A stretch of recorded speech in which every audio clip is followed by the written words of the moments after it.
آدمی اپنی زندگی کو خوشگوار بنا سکتا ہے۔ دونوں اپنی زندگی کو الگ الگ بسانے کی کوشش کریں، بس دونوں کے درمیان توڑنے کا ایک ذریعہ ہے کہ اس کو کیسے ختم کیا جائے۔ حالانکہ قرآن کا یہ دستور ہے کہ قرآن میں اللہ نے فرمایا سورہ نساء میں کہ وعاشروہن بالمعروف، دیکھو طلاق مت دینا۔ یہ قرآن کا پیغام سنیں آپ کہ وعاشروہن بالمعروف، دیکھو تم بیویوں کے ساتھ بھلا معاملہ کرو۔ بالمعروف کا ترجمہ ہے کہ حسن سلوک کے ساتھ پیش آؤ۔ فَإِن كَرِهْتُمُوهُنَّ فَعَسَىٰ أَن تَكْرَهُوا شَيْئًا، پس اگر تم کو ان کی کوئی بات ناگوار نامناسب لگتی ہے تو بھی ان کے ساتھ سمجھوتا کرو، ہو سکتا ہے کہ رب العالمین نے ان کے اندر اور بہت سارے خیر رکھے ہوں۔ تو ہر صورت میں نباہ کی کوشش کرنی چاہیے، یہ قرآن کا حکم ہے وعاشروہن بالمعروف۔ لیکن اگر سمجھوتے کی ساری شکلیں ختم ہو جائیں اور تمام شواہدات اور تمام تدبیریں فیل ہو جائیں تو رب العالمین نے آخر میں اس زندگی کے رشتے کو ختم کرنے کے لیے ایک تحفہ دیا ہے تاکہ دونوں کی زندگی عذاب نہ بننے پائے۔ اس تحفے کو ہم طلاق کی شکل میں کہتے ہیں، حالانکہ وہ بھی ممنوع ہے، اور حدیث مبارکہ میں رسول محترم صلی اللہ علیہ وسلم نے فرمایا کہ ابغض الحلال عند اللہ الطلاق، مباح اور حلال چیزوں میں اللہ کے نزدیک سب سے زیادہ مکروہ ناپسندیدہ اگر کوئی چیز ہے تو وہ طلاق ہے۔ مگر انسان کی بنیادی ضرورت تھی کہ اگر اس قانون کو جاری نہ کیا جاتا تو دونوں کی زندگی عذاب ہو جاتی، سماج میں اور برائیاں پیدا ہو جاتی، لہذا دونوں کے دونوں بجائے کہ کوئی اور مسئلہ پیدا کریں خود اسلام نے ایک تحفہ دے دیا کہ ٹھیک ہے اگر نباہ نہیں ہو پا رہا ہے اور دونوں سمجھوتا کرنے پر راضی نہیں ہو، تمام تدبیریں فیل ہو گئی ہیں، تو اب اس چیز کا استعمال کر کے اپنی زندگی کو آسان کر لو اور آزاد کر لو۔ رسول محترم صلی اللہ علیہ وسلم کے زمانے میں اور صحابہ اکرام کے زمانے میں طلاق کا تصور بہت آخری مرحلہ تھا، اور آخری تصور اسلام کا یہی ہے کہ دونوں کی زندگی خوشگوار ہو جائے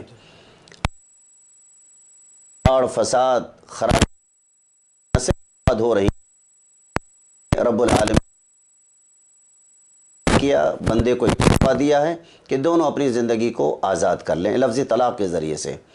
مگر بالکل آخری جب کوئی چارہ کار نہ ہو تب اس لفظ کا استعمال کیا جائے۔ جناب رسالت مآب صلی اللہ علیہ وسلم نے آپ کے سامنے ایک شخص نے طلاق دے دی تو اللہ کے رسول صلی اللہ علیہ وسلم کا چہرہ سرخ ہو گیا اور فرمایا کہ ایلعبوا بکتاب اللہ عز وجل وانا بین اظہرکم، کہ میں تمہارے سامنے موجود ہوں، تمہارے درمیان میں ہوں، مگر پھر بھی یہ طلاق کا سلسلہ اس انداز میں جاری کیا جا رہا ہے، اللہ کی کتاب کے ساتھ کھلواڑ کیا جا رہا ہے۔ اور جب آدمی طلاق دیتا ہے تو حدیث مبارکہ کے الفاظ ہیں کہ اذا طلق الرجل امرأتہ یہتز منہ عرش الرحمن، کہ جب آدمی اپنی بیوی کو طلاق دیتا ہے تو اللہ کا عرش کانپ جاتا ہے ان حالات میں کہ جب ضرورت ہے طلاق کی۔ لیکن اگر بغیر ضرورت کے اگر آدمی طلاق دیتا ہے یا بغیر ضرورت کی عورت طلاق مانگتی ہے اپنے شوہر سے، تو حنابلہ کے نزدیک، امام احمد ابن حنبل کے نزدیک یہ فعل دونوں کی طرف سے سراسر حرام ہے، اور احناف کے نزدیک بھی بلکہ چاروں ائمہ کرام کے نزدیک بھی بغیر وجہ شرعی کے طلاق دینا یہ ممنوع گناہ کا کام قرار دیا گیا ہے۔ لہذا اس سے جہاں تک ہو سکے طلاق کی مشروعیت کو، طلاق کے نقصانات کو سمجھنا چاہیے عوام کو، اور پھر اس کے بعد اگر شدید ضرورت پڑ جائے، کوئی چارہ کار نہ ہو، تو علماء کرام سے پوچھ کر کے اس کی جو حدیں ہیں ان حدوں کو قائم رکھتے ہوئے اس لفظ کا استعمال کیا جائے تاکہ دنیا اور آخرت کی ذلت و رسوائی سے انسان محفوظ ہو سکے اور اپنی نسلوں کی تباہی بربادی کو بھی بچا سکے۔ جو طلاق کے واقعات پیش آتے ہیں، صاف ہی محسوس ہوتا ہے کہ طلاق دینے والے طلاق کے صحیح تصور سے، جیسا کہ آپ نے بتایا، اس سے واقف نہیں ہیں۔ جی، تو عام لوگوں کو، عام مسلمانوں کو کیسے واقف کرایا جائے کہ طلاق کا صحیح طریقہ کیا ہے، غلط طریقہ کیا ہے؟ اس بارے میں ہم دیکھتے ہیں کہ بہت سی تنظیمیں کام کر رہی ہیں۔ خاص طور پہ یہاں یہ بتانا مناسب ہوگا کہ آل انڈیا مسلم پرسنل بورڈ کی جانب سے باضابطہ اصلاح معاشرہ کمیٹی اور پورے ملک میں اس کے کام ہیں، لیکن اس سب کے باوجود حالات جو کہ ہیں، تو میں آپ سے یہ سمجھنا چاہتا ہوں کہ ایسا کون سا طریقہ ہو سکتا ہے جو لوگوں کو واقف کرانے کے لیے زیادہ مفید ہو اور زیادہ مؤثر ہو؟ بہت اچھا سوال کیا ہے آپ نے کہ اس جرم کو روکنے کے لیے کیا سبیل اور کیا تدبیر اختیار کی جائے۔ قرآن حدیث ہر گھر کے اندر قرآن تو موجود ہے ہی، لیکن سب سے بڑی مجبوری یہ ہے کہ بیٹیاں بیاہ کر کے آتی ہیں تو بھی ان کو تحفے میں قرآن دیا جاتا ہے ماں باپ کی طرف سے، مگر نہ ان کو قرآن پڑھنے کی توفیق ملتی ہے۔ قرآن سمجھنا تو بہت بڑی بات ہے۔ ہر مسلمان اگر اپنے ذمہ یہ طے کر لے کہ ہم قرآن کریم کو پڑھیں گے اور سمجھیں گے تو انشاءاللہ طلاق اور نکاح کے جو مسائل ہیں وہ بہت اچھے انداز میں اس کو سمجھ سکتے ہیں۔ ایک بات تو یہ ہے کہ ہر مسلمان اپنی ذمہ داری سمجھے، روزانہ اللہ تعالیٰ سے مطالبہ کرتے ہیں اہدنا الصراط المستقیم، 5 وقتہ نماز میں 48 مرتبہ اہدنا الصراط المستقیم، اللہ مجھے سیدھا راستہ دے۔ اور اللہ نے جب سیدھا راستہ قرآن کی شکل میں دے دیا تو پڑھنے کو تیار نہیں، نہ سمجھنے کو تیار، نہ عمل کرنے کو تیار، تو ظاہر بات ہے کہ سماجی اور اخلاقی اور کردار میں گندگی پیدا تو ہوگی۔ دوسری بات یہ ہے کہ ایک تو عام ماحول میں درس قرآن کا سلسلہ شروع کیا جاتا ہے۔ علماء کرام الحمدللہ اس فیلڈ میں بہت سی خوبی اس کام کو انجام دے رہے ہیں۔ جو لوگ شرکاء ہیں وہ ان نزاکتوں کو سمجھتے ہیں، لیکن عوام کی سب سے بڑی ذمہ داری ہے کہ وہ قرآن سے، دین سے خود کو اور اپنے بیوی بچوں کو، اپنی نسلوں کو، اپنے گھر کے لوگوں کو بھی قرآن سے وابستہ کریں۔ ہر مسلمان اپنے گھر میں دینی کتاب کہ جس کے اندر اس طرح کی زندگی کے روزمرہ کے مسائل ہیں وہ اپنے بچوں کو، اب تو ہر زبان آسان ہو گئی ہے، اردو، ہندی، انگریزی، ساری کتابوں میں اس کے ترجمے آ گئے ہیں، تو ان مسائل کو سمجھ سکتا ہے۔ دوسری بات یہ ہے کہ اس سلسلے میں جو سماجی کام کرنے والی خواتین ہیں کہ جو ویلفیئر کام کرتی ہیں، فلاحی کام کرتی ہیں، وہ عورتیں بھی فیلڈ کے اندر آئیں اور طلاق کی نوعیت کو، نکاح و طلاق کی مشروعیت کو سمجھیں، ان کی ضرورتوں کو سمجھیں اور وہ بھی خواتین میں بیداری لانے کی کوشش کریں۔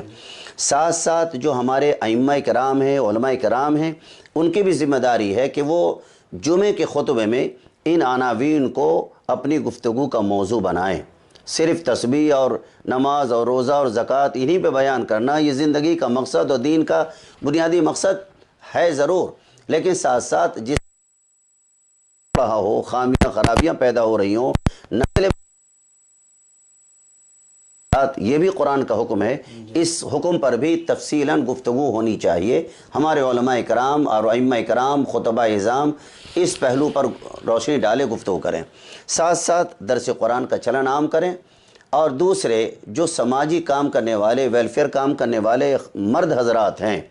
ان کی بھی ذمہ داری ہے کہ اس سلسلے میں وہ جس طرح دیگر پروگرامز کرتے ہیں، کہیں پر چشمے بانٹ رہے ہیں،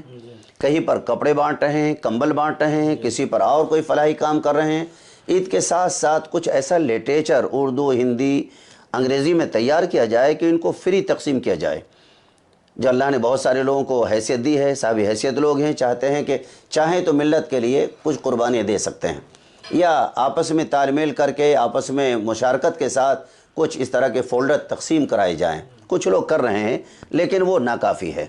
تو یہ تمام تدبیریں سماج کا، جو سماج ہے، سماج میں سبھی لوگ شریک ہیں، تو سب کی ذمہ داری، مرد کی بھی، خواتین کی بھی، بڑوں کی، چھوٹوں کی، سب کی ذمہ داری ہے کہ اس مرض کو جڑ سے اکھاڑ پھینکنے کے لیے جو بغیر وجہ شرعی کے طلاق دے رہے ہیں، سماج کو گندہ کر رہے ہیں، 2 خاندان برباد ہو رہے ہیں، نسلیں برباد ہو رہی ہیں، اور بعد میں پچھتاوا آتا ہے کہ ہم نے غصے میں طلاق دے دی ہے، تو کم سے کم ان چیزوں کا جب چلن عام ہوگا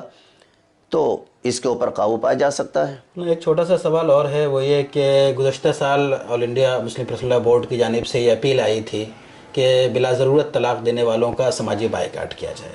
تو کیا اس طرح کی تدبیریں اختیار کی جائے سوسائٹی میں، معاشرے میں؟ کیسے لوگوں کا پہلے حقہ پانی بند کرنا بولا جاتا تھا، سماجی بائیکاٹ ہے، یا اور کوئی ایسی تدبیر، تو کیا اس طرح کی تدبیر کارگر ہو سکتی ہے؟ آپ کو کیسا لگتا ہے؟ نہیں، بہت اچھی تدبیر ہے اور بہت اچھا سوال ہے آپ کا۔ سماج کا کوئی پریشر نہیں ہے، کوئی گناہ کر رہا ہے تو کوئی روکنے والا نہیں، جبکہ قرآن کا حکم تھا کہ تأمرون بالمعروف وتنہون عن المنکر، اور رسول علیہ الصلوۃ والسلام کو یہ فرمان ہے کہ لتأمرون بالمعروف ولتنہون عن المنکر، تم بھلائیوں کا چلن عام کرو، برائیوں کو روکو، اور اگر تم نے برائیوں کو روکنے کی کوشش نہ کی تلیوشکن اللہ ان یبعث علیکم عذابا من عنده، تو ان قریب تمہاری اس جرم کی بنیاد پر اللہ کا قہر آسمان سے ٹوٹے گا، اور پھر تم اللہ سے دعائیں کرو گے فلا یستجاب لکم، تمہاری دعائیں قبول نہیں ہوں گی۔ تو یہ جو ہمارے گھروں کے اندر بربادیاں، تباہیاں طلاق کی شکل میں آ رہی ہیں، ان کو روکنے کے لیے ہمارا سماج اور سماجی نظام، سماج کے لوگ بہت اہم کردار ادا کر سکتے ہیں۔ سب سے پہلے گھر کے لوگ اس کو پر ایکشن لیں، خاندان کے لوگ ایکشن لیں، سماج کے لوگ ایکشن لیں۔ عموماً ہر برادری کے لوگ ان کا اپنا ایک اصول ہے۔ خان صاحب کی برادری الگ، صدیقی کے الگ، فاروقی کے الگ، عثمانی کے الگ، ہر برادریوں کے شادی اور نکاح وغیرہ کے اصول ضابطے الگ الگ ہیں۔ اگر ہر برادری کا آدمی یا اس کا جو چودھری ہے یا ذمہ دار ہے، اگر وہ یہ طے کر لے کہ ہمارے سماج میں اگر کوئی طلاق دیتا ہے تو اس کا سوشل بائیکاٹ کیا جائے، اس کی نماز جنازہ میں شرکت نہ کی جائے، اس کے غم میں شرکت نہ کی جائے، دو چار تعدیباً تعزیراً تہدیداً دھمکی کے طور پہ، تو اس کا بہت اچھا اثر پڑے گا۔ پرانے زمانے میں یہی ہوتا تھا کہ سماجی بائیکاٹ جس کو حقہ پانی بند کرنا کہتے ہیں، تو لوگ گھبراتے تھے کہ اگر ایسا ہو گیا تو پھر میرا حقہ پانی بند ہو جائے گا، گاؤں سے بھاگنا پڑے گا ہمیں۔ تو اس طرح کا جو پریشر، اگر سماجی پریشر بن جائے اور برادری کے لوگ، خاندان کے لوگ، سماج کے لوگ، علماء دین وہ بھی طے کر لے کہ نہیں، جس شخص نے طلاق دی اس کے گھر میں ہم کھانا نہیں کھائیں گے، تو انشاءاللہ اگر یہ سارے کے سارے لوگ شریک ہو جائیں اس مرض کو دور کرنے کے لیے، تو مجھے اندازہ ہے اور یقین ہے کہ بہت ہی اچھا اثر پڑے گا اور طلاق کے اوپر قابو پایا جا سکتا ہے۔ بہت بہت شکریہ، جزاک اللہ۔ ناظرین، آپ دیکھ رہے تھے صفا آن لائن کا خاص پروگرام مذاکرہ، اور آج ہمارے ساتھ گفتگو کے لیے موجود تھے مشہور عالم دین مولانا جہانگیر عالم قاسمی صاحب۔ مولانا نے بہت ہی اہم نکات کی طرف اشارہ کیا، خاص طور پہ بلا ضرورت طلاق دینے کا گناہ کیا ہوتا ہے، اس کا بوال کیا پڑتا ہے۔ اسی طرح یہ جو ایک اہم مسئلہ ہے، پورے ملک میں مسلمان پریشان ہے اس مسئلے سے، اس کا تدارک کیسے ہو سکتا ہے، اور کس طرح سوشل بائیکاٹ کا اگر مزاج بنایا جائے اور علماء کرام اس سمت میں سوچیں تو اس پہ کیسے قابو پایا جا سکتا ہے، ان جیسے تمام موضوعات پہ آپ نے گفتگو سنی۔ اگر آپ کو ہمارا پروگرام اچھا لگتا ہے تو آپ ضرور سبسکرائب کیجئے، اپنے دوستوں کو بھیجئے، لائک کیجئے، شیئر کیجئے۔ بہت بہت شکریہ، جزاک اللہ۔ ویڈیو کے نیچے سبسکرائب کے بٹن پہ کلک کریں، بیل کے آئیکن پہ کلک کیجئے تاکہ ہر نئی ویڈیو کی نوٹیفیکیشن